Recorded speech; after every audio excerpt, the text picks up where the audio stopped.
First of all, thank you for this opportunity to participate in the conference, and thank you to everybody who is listening to me now. Today, I will present the reflection based on a real case of traumatic brain injury with a delayed diagnosis of several years. I speak from a dual perspective. I am the author and the patient, and I use personal narrative to explore how neurological symptoms can be misinterpreted, particularly in women. Let's explore a question. What did the mind end and the brain begin? It raised the debate about the relationship between the mind and the brain, and a question with direct implication of the differentiation of mental health and brain health in brain injury patients.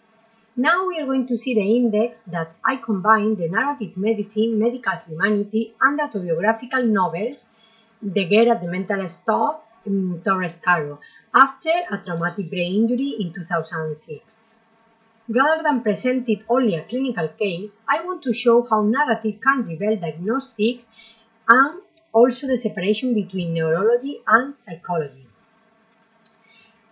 This study explored how women narrate the experience of brain injury, and the analysis focused in main axes.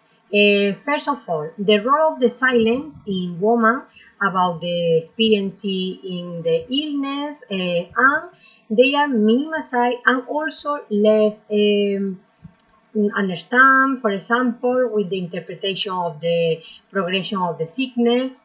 And the second one can be like the medical interpretation or the misunderstanding in the clinical. And also the third one is the social construction of the feminine identity, of the woman experience. And together with all of them, we connect the mental health and the brain health, showing that women experiences are influenced in the perspective and recognition of the medical context in the society. And in addition, you can see the relevant author that I'm going to use along the presentation. The main goal of this study is to conduct a qualitative, literally critical analysis of both narrative, Torres Caro, and also to propose the perspective of understood the personal testimony of chi storytelling. From a feminine perspective, this narrative challenges dominant medical interpretation and gives the value to women's experiences facing no recognition of illness or having several symptoms without no diagnosis. Here we are going to see the illness progression timeline. The story begins in 2006 with a traumatic brain injury in which the protagonist was in a coma for almost a month. After the recuperation, initially all the medical tests was completely normal without no diagnosis, so probably everything was right. But years later, everything progressed and symptoms appear.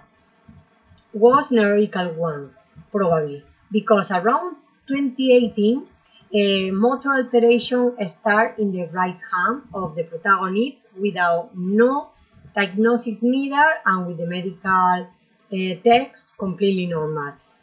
However, in 2022, everything progressed in neurological alteration until in 2023 start with epileptic crisis, and in 2024 with amygdala lesions in the brain. So let's ask this important question. How can a brain injury remain invisible for more than a decade, 10 years later? Here we have the trajectory of the invisible progression in a brain injury. As we mentioned, 2006, the traumatic brain injury. As you see, 2018 was the motor decline in the right hand.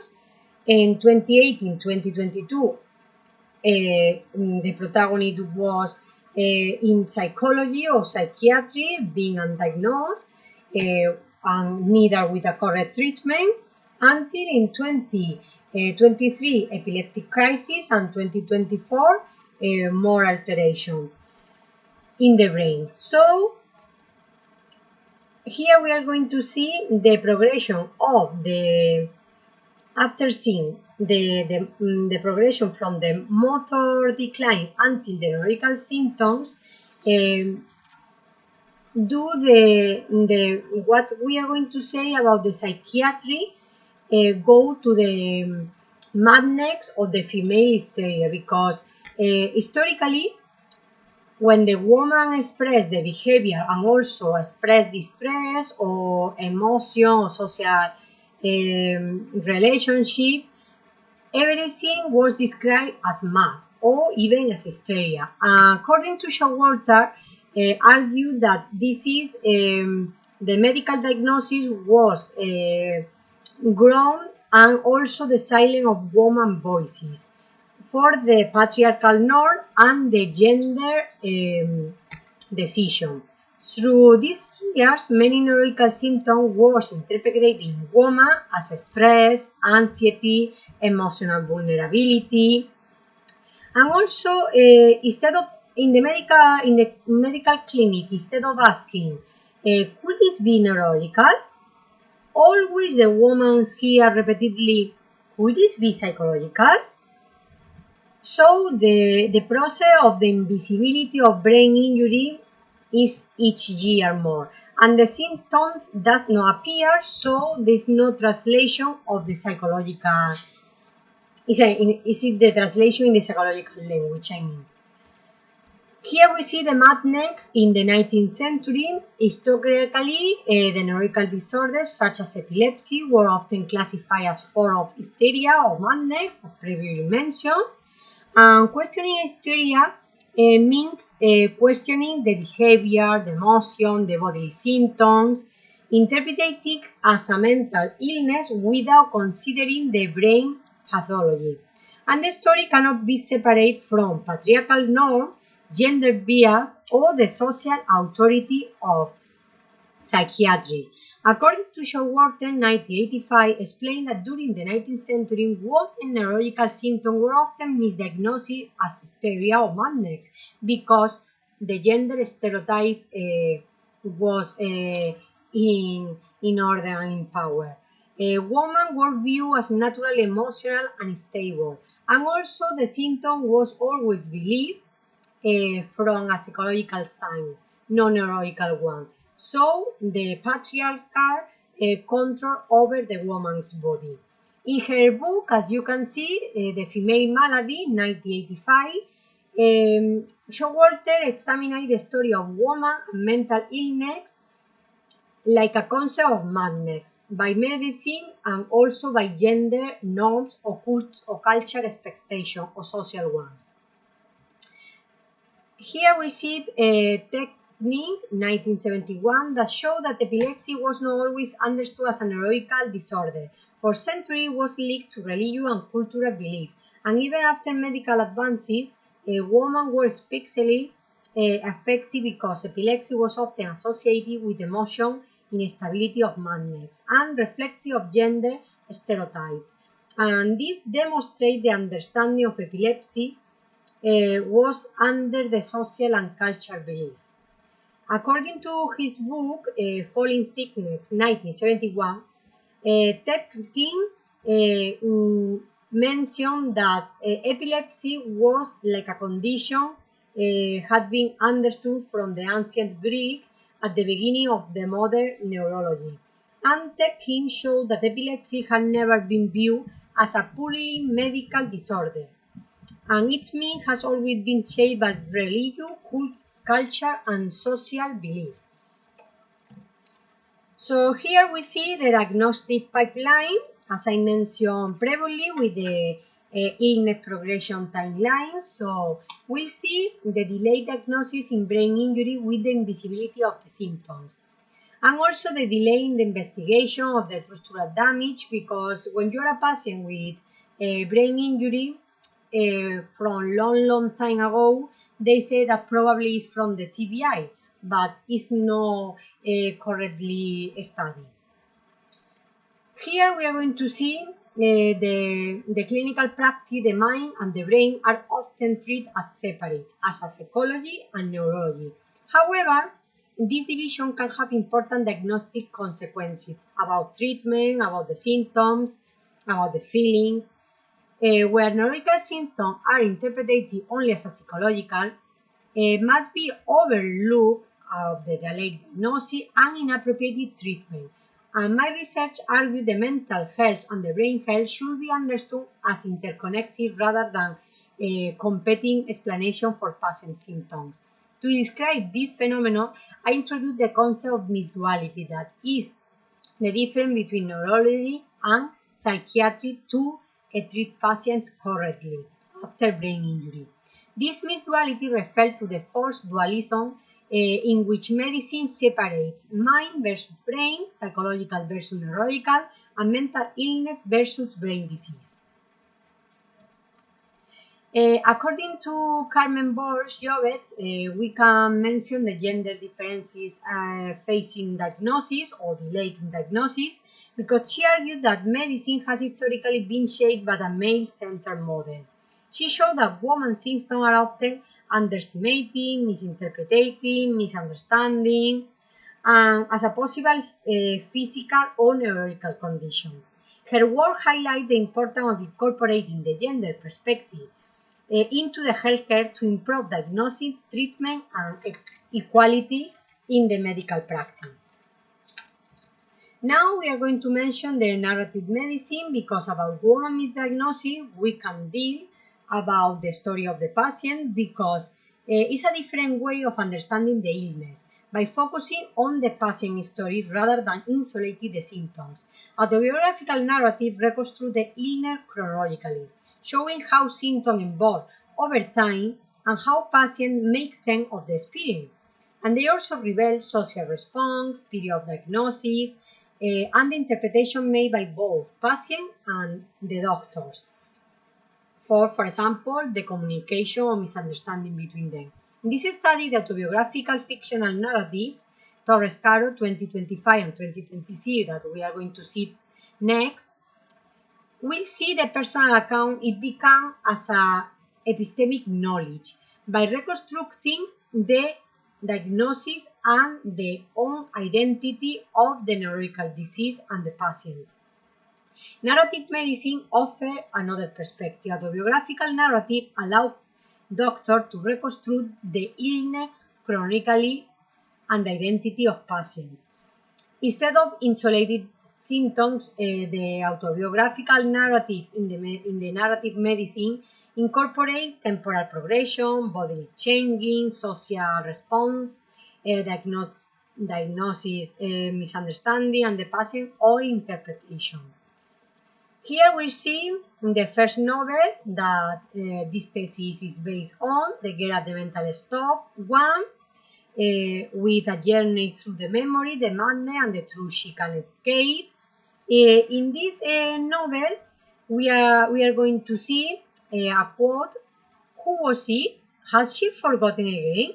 Has she slipped back into oblivion, or where she was?" So this is the page 98, and this fragment question and reflect about the trauma, the loss of memory, the confusion, and also the traumatic experience. And in the novel 2, as you see, the Get at the Mental Stop 2 is a journey through the emptiness and the emotional contradiction that happened to the own author and patient. So in this one, that is still publishing in United States, we are going to read the next quote. As they walk, she saw silently, "I want to know more. I want to know what she's doing here. I want to know who is next." So here we see the female perspective, and also show the obsessive curiosity, traditionally like a female hysteria, recognized from the society. But, however, this obsession, from the perspective of the patient, can mean the obsession of knowing the illness name and the recognition of herself. Medical humanity, with the perspective of Toskele and the St. Olbo tradition, we encourage to examine not only the disease, but also the cultural assumption of the diagnosis. From this perspective, neurological illness is not simple as a biological condition. The way of symptoms are interpreted and classified by social narrative and cultural belief. So this approach is particularly relevant to my study because it helps explain how gender stereotype can influence the recognition of neurological symptoms and contribute to diagnosis delays. As a discussion, we highlight the main findings. The first one can be the recognition of the neurological symptom increases the risk of misdiagnosis in women. The second one is the brain health not be equated with mental health, so recognizing the neurological disorder and not interpreted as a psychological condition. The third one is the confusion contribute to the diagnosis delay, allowing neurological sequelae to progress before they are recognized. The fourth one is the epistemic injustice, where women experience the symptoms that are questioned and dismissed or misunderstood. Finally, this study argued that patient narratives are not merely personal stories. They are valuable source of knowledge that they can improve clinical understanding and support more accurate, equitable, and stable diagnosis of the patients. As a conclusion, I would like to finish by returning to the original question. Where does the mind end and the brain begin? Perhaps the question itself is misleading. The challenge is not to choose between mind and brain. The challenge is avoiding diagnostic framework that force patients into one category while making brain pathology invisible, as the brain injury too. And the narrative medicine reminds us the patient tells a story before diagnosis exists. Listening carefully to the story of patient may reduce diagnostic delay, expose gender advice, and improve the integration of mental and neurological health. I would like to leave you with this final thought. Listening to patients' narrative allows us to move beyond rigid diagnostic boundaries and toward more accurate and equitable and stable personal-centered care.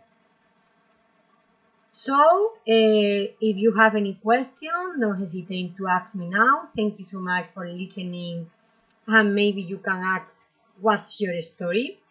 Here you can find my social network if you like to contact me, and also the QR of my first novel, because the second one, as I mentioned previously, is still publishing in America, and also in the right side you can see the QR of my website if you like to find more information about. So thank you so much. You can see the references as I use along my presentation. All of my books are there as well. And thank you so much.